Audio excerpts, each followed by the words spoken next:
O'sha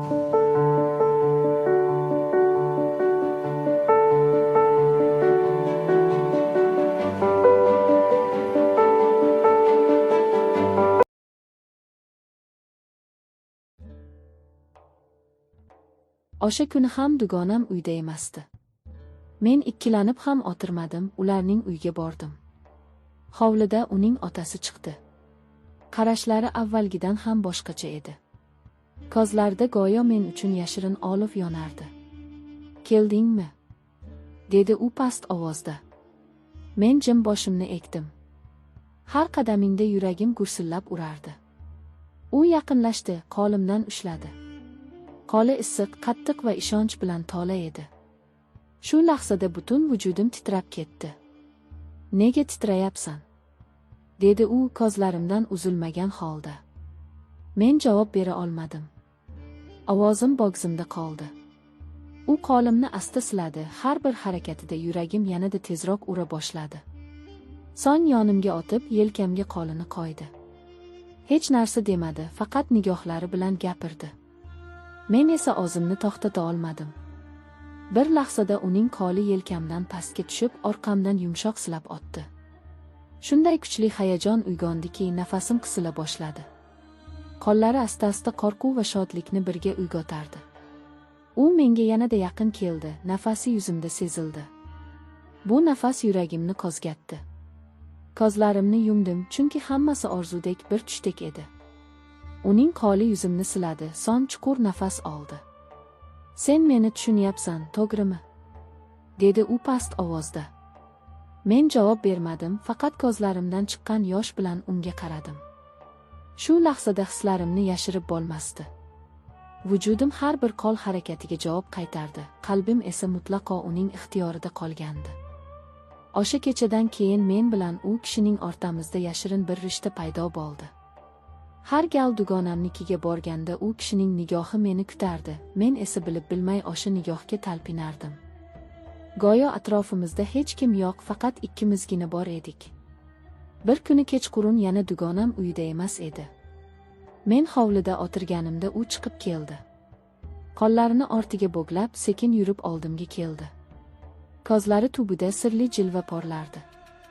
"Sen doimiy kelasan, lekin har safar mendan qochgandek bo'lasan", dedi u. "Aslida-chi? Ichingda nima bor?" Men javob bera olmadim. Qulog'im ostida yuragimning urishi eshitilib turardi. U yaqin keldi, yuzimga qaradi. So'ng qo'llarimni asta o'z qo'liga oldi. "Men seni qo'rqitib qo'ymadimmi?" dedi u pichirlab. "Yo'q", dedim sekin. Ovozim titrab chiqdi. Shunda u qo'limni yuziga olib bordi, yonoqlariga tekkizdi. Bir lahzalik sukut ichida faqat nafaslarimiz eshitilib turardi. Bu yaqinlik meni butunlay bo'shashtirib yubordi. O'zimni to'xtatmoqchi bo'ldim, lekin uddalay olmadim. Uning qo'llari sekinasta yelkamdan o'tib, belimni quchdi. Shu bilan hammasi o'zgardi. Vujudimni issiqlik qopladi. Uning teginishida nafaqat mehr, balki kuchli ehtiros bor edi. Men esa qarshilik ko'rsata olmadim. Ko'zlarimni yumib, qo'llarini yonimda his qildim. Har bir silashida ichimdagi yashirin tuyg'ular uyg'onib, tobora kuchayardi. "Sen meni tushunasan", dedi u yuzimga egilib. "Men esa seni juda ko'p o'ylayman." Men jim qoldim. Ammo butun tanam shu so'zlarga javob bergandek, qo'llarim oz-ozdan uning ustidan chiqib ketdi. Shu lahzadan boshlab bizning munosabatimiz oddiy qarash va oddiy salomlashuvdan chiqib ketdi. Endi har bir uchrashuvimiz yashirin hayajon, yashirin ehtiros bilan to'lib toshardi. Kunlar o'tdi. Endi men o'zim ham sezdirmay u kishini ko'rishga intilardim. Dugonam bilan dars qilamiz degan bahona bilan tez-tez uylariga bora boshladim. Har gal kirganimda yuragim boshqa xil ura boshlardi. U kishining nigohi esa meni doimiy kuzatar, men buni his qilar edim. Bir kuni dugonam hovliga chiqib ketdi, men esa mehmonxonada yolg'iz qoldim. Shu payt eshik sekin ochilib, u kishi kirib keldi. Qo'llarini cho'ntagiga solib, odatdagidek jilmaydi. "Sen mendan qochib yurasan, ammo nigohlaring yolg'on aytmaydi", dedi u. Men jim turdim. Yolg'iz qolganimizda nimadir bo'lishini his qilar, ammo baribir o'sha lahza kelganida o'zimni yo'qotib qo'yardim. U yonimga kelib, asta qo'limdan ushladi. Shu zahoti yuragim hapriqib ketdi. Bir marta rostini ayt, dedi u pichirlab. Sen ham meni his qilasanmi? Men ko'zlarimni yerga qadadim, ammo qo'llarim titrab ketdi. Javob bera olmadim. Shunda u qo'limni yuzimga olib bordi, barmoqlari bilan yonoqlarimni siladi. Vujudimda issiq to'lqin yugurdi. U asta qulogimga egilib, ovozi titrab dedi. Men seni xohlayman. Shu so'zlar meni butunlay hushimdan ozdirgandek bo'ldi. Ichimdagi barcha qarshilik qulab tushdi.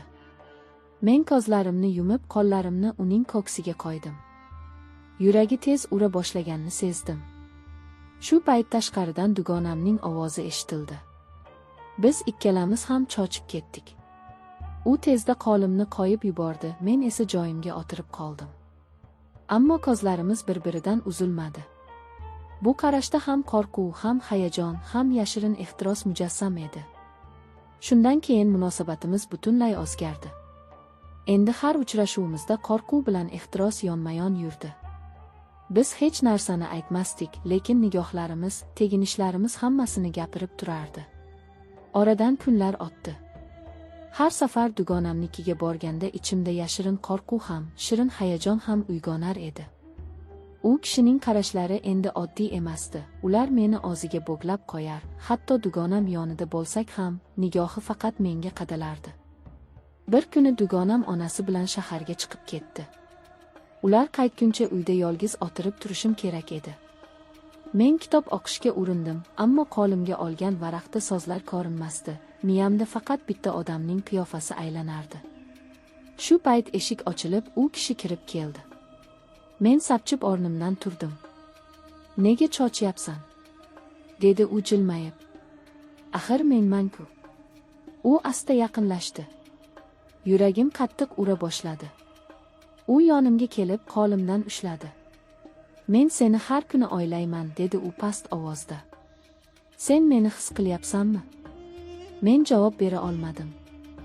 Ammo qo'lim titrab, ko'zlarimda yosh paydo bo'ldi. U buni sezib yuzimga qo'lini qo'ydi. Barmoqlari yuzim bo'ylab silanib o'tdi, nafasim bo'g'zimda qoldi.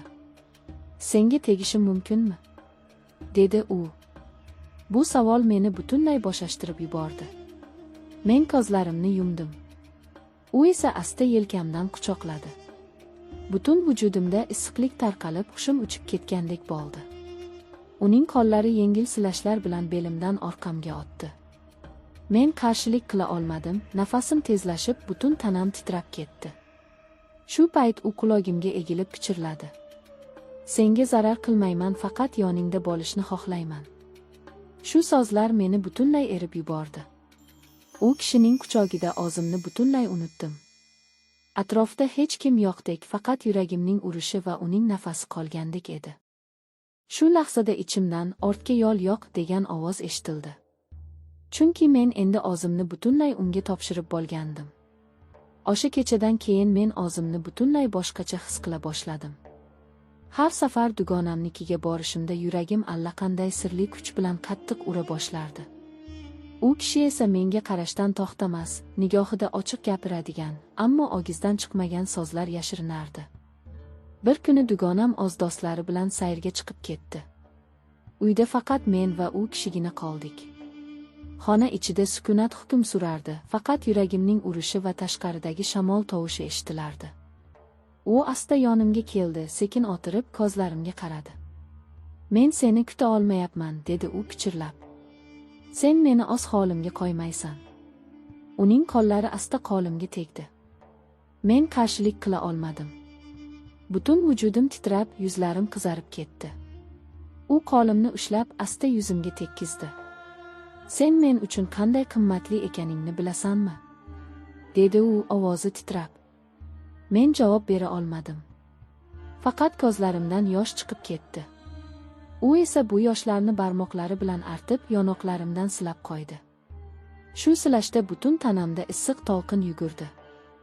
So'ng u meni asta quchib oldi. Nafasi yelkamda sezildi, quloqlarim ostida yuragi qattiq urayotganini aniq his qildim. Men esa butunlay hushimni yo'qotib, uning quchogida qoldim. Shu lahzadan boshlab bizning munosabatimiz endi faqat qarash va so'zsiz gaplardan iborat emasdi. Har uchrashuvimizda ehtiros, hayajon va yashirin qo'rquv bor edi. Biz buni hech kim bilmasligini, faqat o'zimizga tegishli bir sir ekanini tushunardik. Ammo shu bilan birga har safar men o'zimdan so'rardim, bu yo'l qayerga olib boradi? Men dugonamning ko'zlariga qanday qarayman? Ammo hislarim meni qattiq bog'lab qo'ygandi. Men unga qarshi bora olmasdim.